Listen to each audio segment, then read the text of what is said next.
There is a mixture that eliminates 97% of common garden pests on contact. 3 ingredients, 1 jar, 0 synthetic chemicals. The formula appears in agricultural bulletins from 1901. Farmers used it for generations. Then in 1952, the federal government made it effectively illegal to tell you this works. The pesticide industry now generates $84 billion every single year. And at the end of this video, you will know exactly how to make this concentrate, what ratios work, and why you were never supposed to learn this. Welcome back to Garden Explained with Harry. Before anything else, please hit that subscribe button. Now, let us begin. Walk into any garden center today. The pesticide aisle stretches 30 feet long, bottles with skull and crossbones, warning labels in 4 languages, prices ranging from $12 to $40 per quart. This is what modern pest control looks like. But rewind 80 years and the picture changes completely. In 1901, the United States Department of Agriculture published Farmer's Bulletin number 127. The document contained detailed recipes for homemade pest control, sulfur compounds from the onion family, capsaicin extracts from hot peppers, fatty acid solutions from rendered soap. These were not folk remedies. These were official government recommendations backed by agricultural research stations across the country.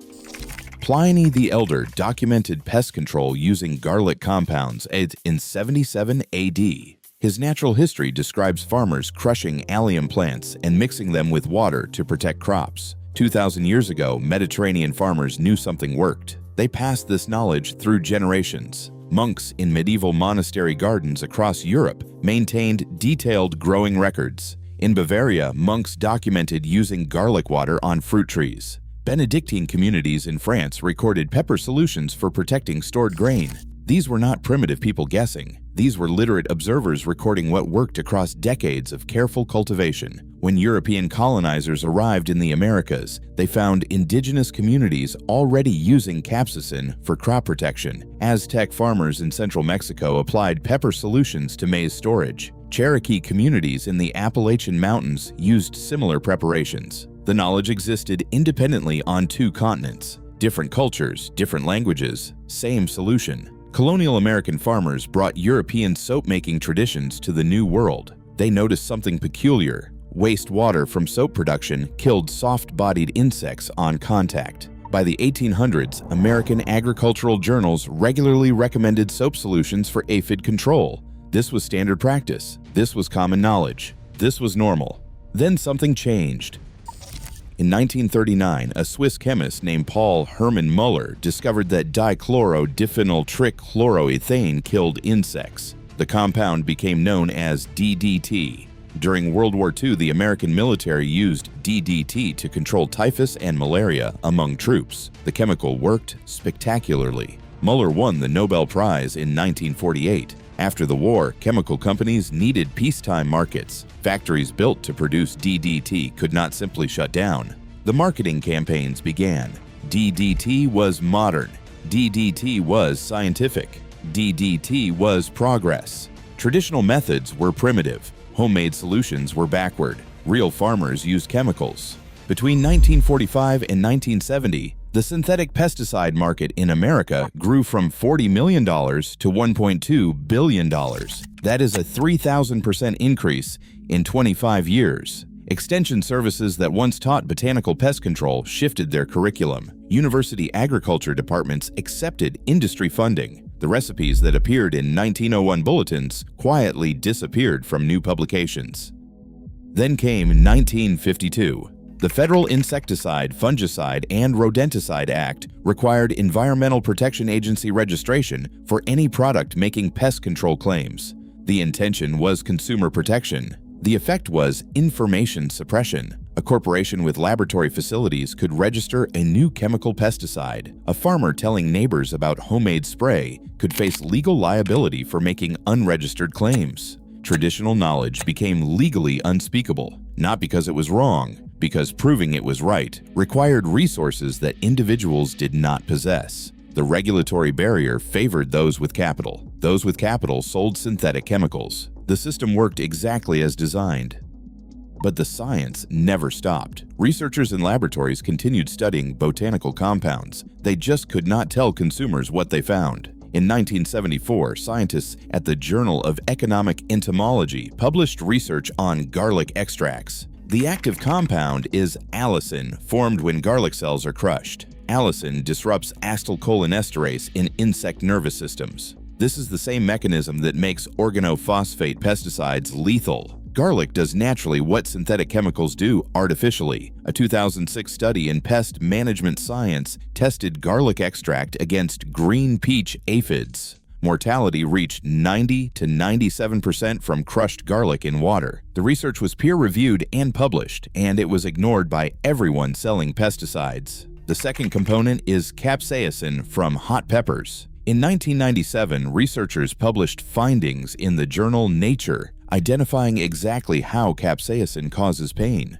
The compound activates TRPV1 receptors. Insects experience this activation as an intense aversive stimulus, and they avoid treated surfaces completely. A 2006 study in the Journal of Environmental Science and Health tested capsaicin against spider mites, thrips, and whiteflies. Repellency rates reached 85 to 95%. The insects did not die immediately. They simply refused to feed on treated plants, and they left. In 1992, the EPA officially registered capsaicin as a biochemical pesticide. The government acknowledged it worked. The registration exists in federal databases, yet somehow this information never reached the garden center aisle. The third component is fatty acid salts, common soap. Colorado State University Extension has published research on soap solutions for decades. When diluted soap contacts soft-bodied insects, it disrupts cell membranes and removes the protective waxy coating from their bodies. The insects dehydrate within hours.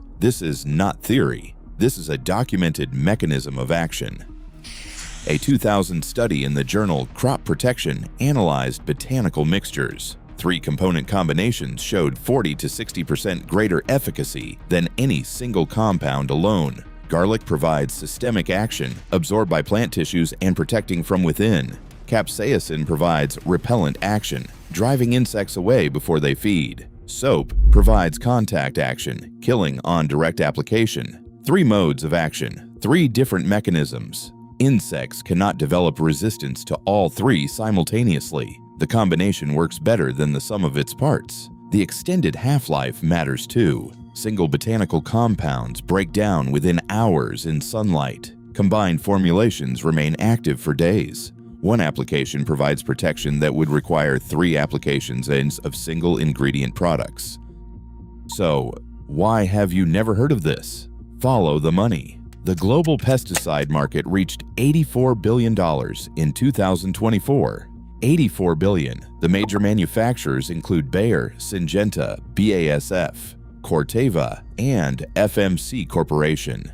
These companies fund university research. They sponsor extension programs. They advertise in gardening magazines. Their economic survival depends on you buying their products.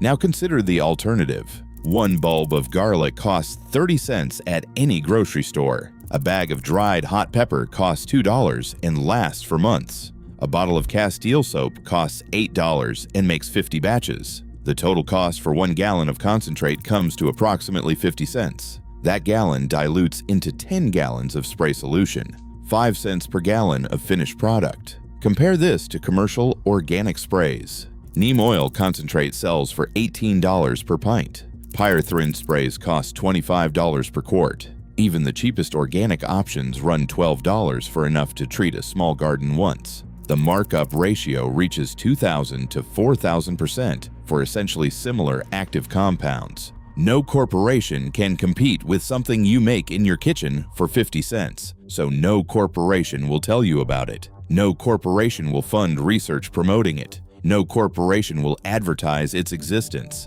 This is not conspiracy. This is simple economics. Companies fund research that supports their products. They do not fund research that makes their products unnecessary. Universities pursue grants from available sources. The sources favor patentable interventions.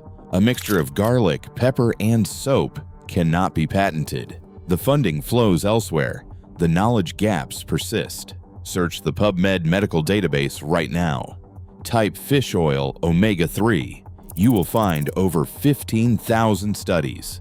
Now type garlic pest control. You will find under 500 studies. The ratio is 30-1. That is not because garlic works less well. It is because garlic has no marketing budget. The information exists. It has always existed. The barrier was never absence. The barrier was amplification. What cannot be sold cannot be promoted. What cannot be promoted does not enter consciousness. But you can make this yourself today with ingredients from any grocery store.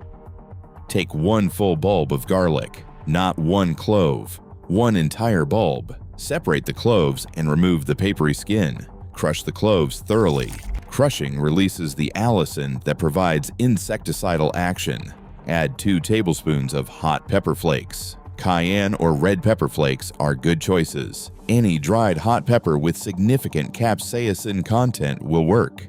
If using fresh peppers, use 1 medium-sized hot pepper with the seeds. Place the garlic and pepper in a blender with 1 quart of water. Blend until completely combined. Pour the mixture into a glass jar with a lid. Allow this to steep for 24 hours at room temperature. The steeping time allows maximum extraction of active compounds. After 24 hours, strain the mixture through cheesecloth or a fine mesh strainer. Discard the solids. The liquid is your concentrate. Add 1 tablespoon of pure liquid soap to the strained liquid. Castile soap works best because it contains no synthetic additives or detergents. Mix gently to combine.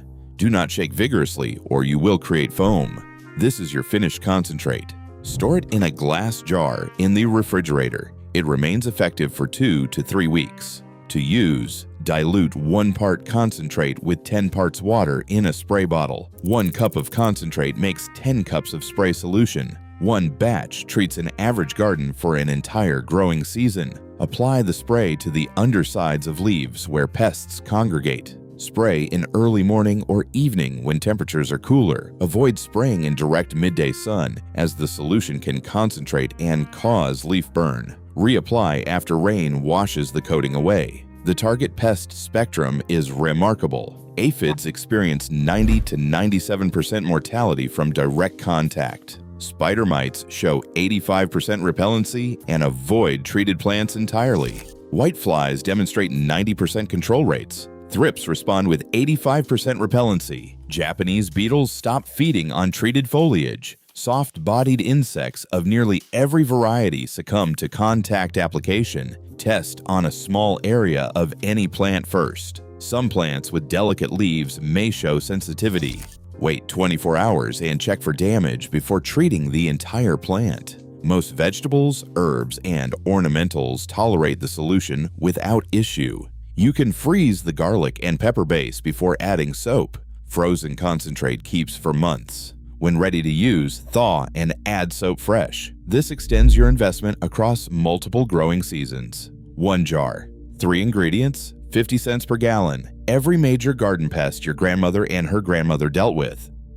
The knowledge never disappeared. It was made invisible. Public libraries still contain those 1901 USDA bulletins. University archives hold the research papers. PubMed displays the peer-reviewed studies to anyone who searches. The science is there. The documentation is there. The validation is there. Modern chemical agriculture has existed for 80 years. Traditional botanical pest control existed for thousands. The industrial food system wants you dependent. Dependent customers are reliable customers. Dependent gardeners are permanent revenue streams. Your garden does not require that dependence. The seeds can be saved. The spray can be made. The knowledge can be shared. The system that suppressed this information has no mechanism to prevent you from telling your neighbors. No mechanism to stop you from teaching your children. No mechanism to erase what you now carry in your memory. The jar is waiting. Subscribe and watch the next video to discover another secret they buried beneath the profit margin.